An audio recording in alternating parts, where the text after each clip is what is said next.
So we're going to start by drawing the rose. So an easy way to draw a rose is just to think of a cup and a saucer. So that's the first thing. So I've got quite a dark pencil. I would never normally draw with a pencil as dark as this, but you need to be able to see clearly. So just do a small opening for the cup. There's your cup, and do the saucer. So that's the start of your rose. So we come down and we'll do another drawing, and I'll show you how I like to add the petals to my rose. So the rose always has little petals in the centre, and then the rest of the petals overlap. So you have one petal coming down there, and you might have the other one coming here, and then you'll have another one coming there. The back of that petal could be there. This one might have a little bit of a turn back. It might be perhaps like that. This one will be coming down there. And you've still got this petal here, and the shape of that bowl is kind of evident. And then you can have another one coming up here, and perhaps another one coming from out the back, which is quite large, to there. And then this one will be coming perhaps out there, and you can have another one like this. The other thing I like to do is at this stage add the stem for the rose, so that you get a sense of where the centre of the rose is.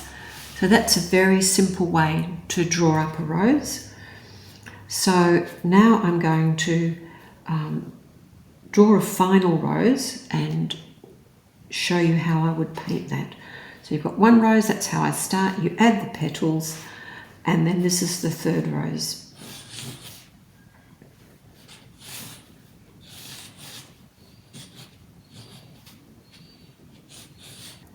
So it's good to know what tones you're going to use. So I'll bring my paints down here. The paints I always use are Holbein watercolours. So here we have some rose madder, which is kind of a neutral pink. If I water it down, it's quite neutral, and it's very pale. So I do a wash over everything that is not very dark.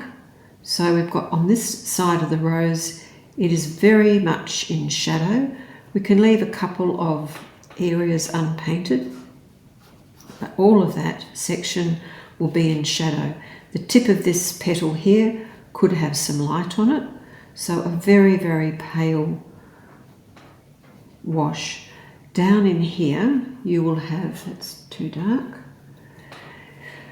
you will have the shadows from inside of those petals. It'll be quite a deep petal, so it will have shadow. So I will put a little bit of pale pink there, and we'll leave that to dry. Now while I leave that to dry, I'll just go over the tonal values from lesson 1.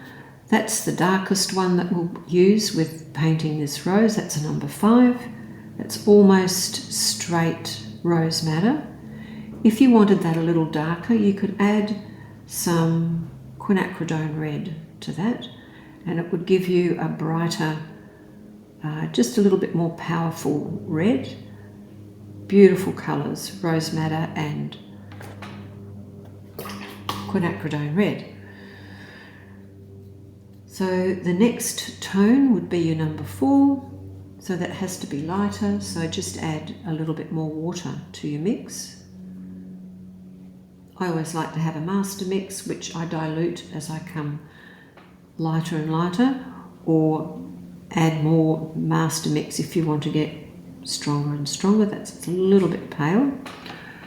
So, and then the 4th one is even paler, so hardly any colour at all, which is what I've used down here.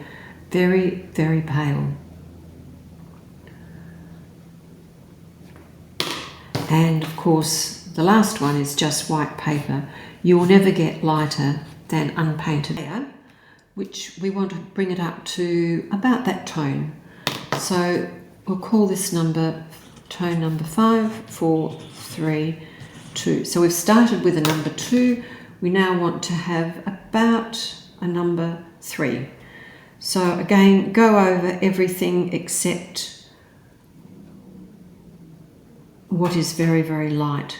So there'll be a little bit of light on the outer edge of that petal, but there probably won't be any down here. So that needs to go darker. On the outside here, obviously it's in shadow, deep shadow from that petal, and the same with the petal just below it. It might also have a little, so just keep that a bit darker. Maybe we can take it up to the top there, because it will have a little bit of colour in it, a bit more petal. This edge here will be catching the light, and I'll leave a little bit of that one there unpainted so that it has a bit of a glow. The light might be striking through the petal. And lastly down here, that's in shadow as well, but the light will be catching the tip. So now's the time to come back in and soften those edges, because we don't want tone 3 jumping straight out to tone 2. We want a little bit of a variation in the tone. We don't want like sharp edges everywhere, because roses don't have sharp edges everywhere in their petals. So just with the tip. So if you've got a nice natural bristle brush, you can either get it to go in a very fine point, or you can flatten it out and it'll have a bit of a flat edge. That's perfect for softening those edges. You can get beautiful soft edges by doing just that. And what I'll do now is move across. So on the deep inside, okay, so how do we know what green to mix? So let's use a Prussian Blue. So it's Prussian Blue. It's a very cold blue, as you can see when I take my brush across there. But it's great for making very dark leaves. So you can use that with a variety of yellows. See what green you really like to play with. I'll put some more Prussian Blue into that.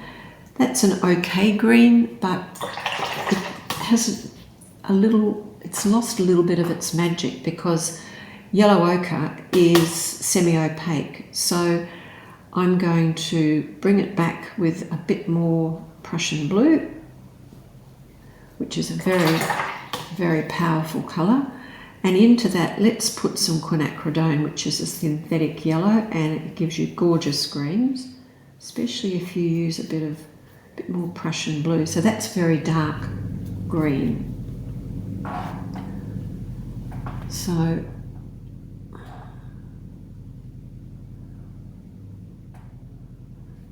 now I would call that, at the moment, quite a warmish green, but I want it a bit stronger.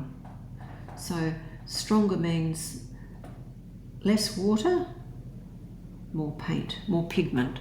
So that's a beautiful dark green. So to make that lighter, just dip the tip of your brush into your water. Okay, so there we've got our 4 shades of green, and I think that's to me that's a warm green. If you wanted a very cool green, you could mix your Aureolin Yellow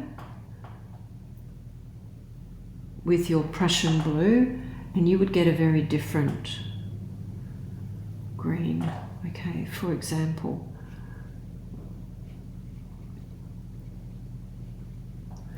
that's a very cold. Drawn another rose, and it's going to be just a little quick painting of how I would approach it if I was drawing it for myself or in a painting. So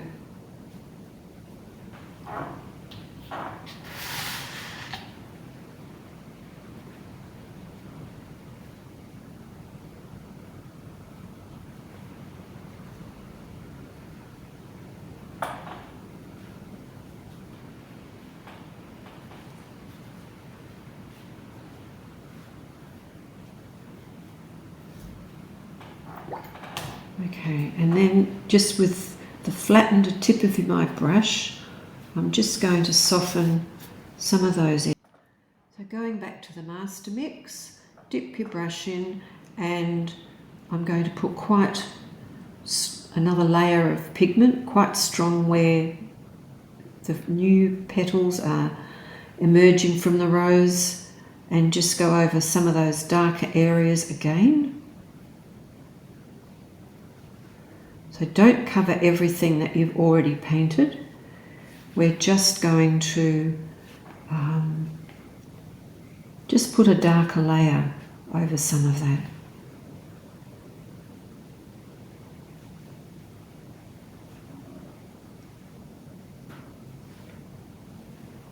Same but different.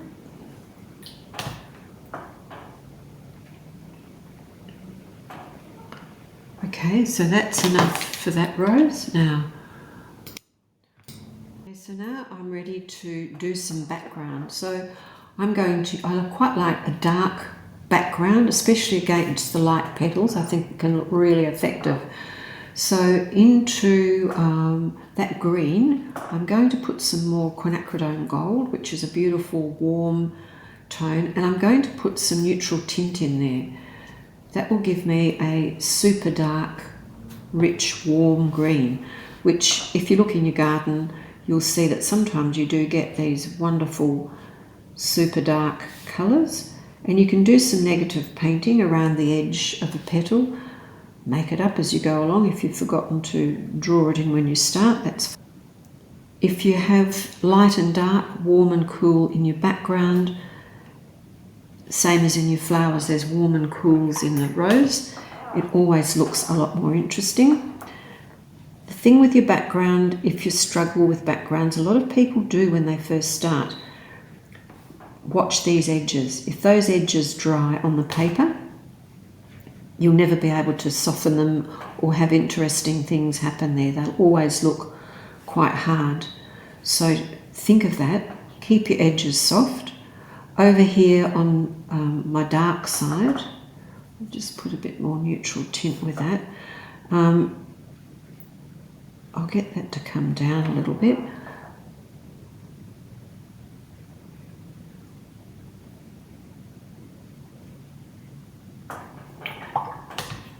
Okay, obviously I don't want green background with a green leaf, so I'm going to soften that out so it's quite pale.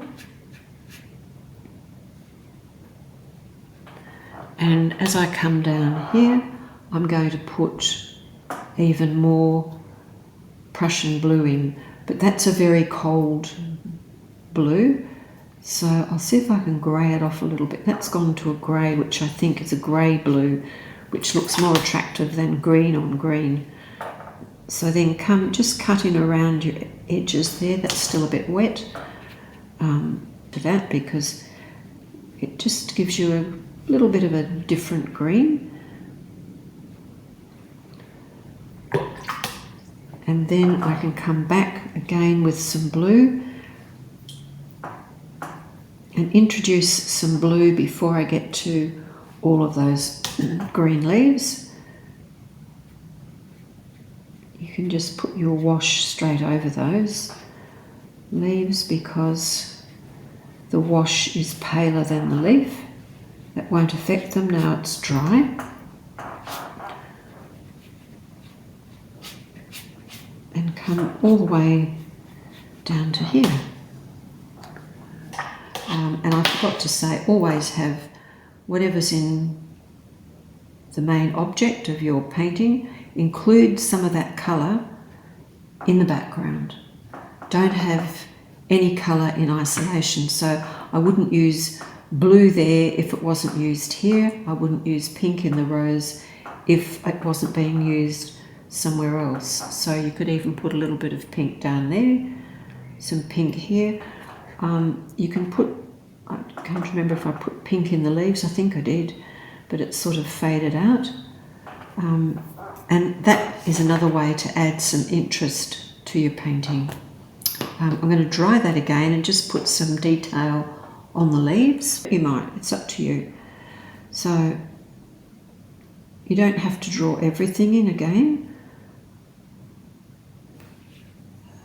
That leaf there, for instance, might have a bit of a turn back.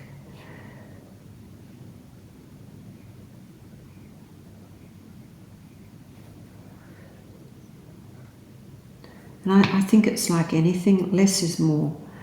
So if you just want a couple of marks, they can look absolutely beautiful, but you don't need to draw everything in.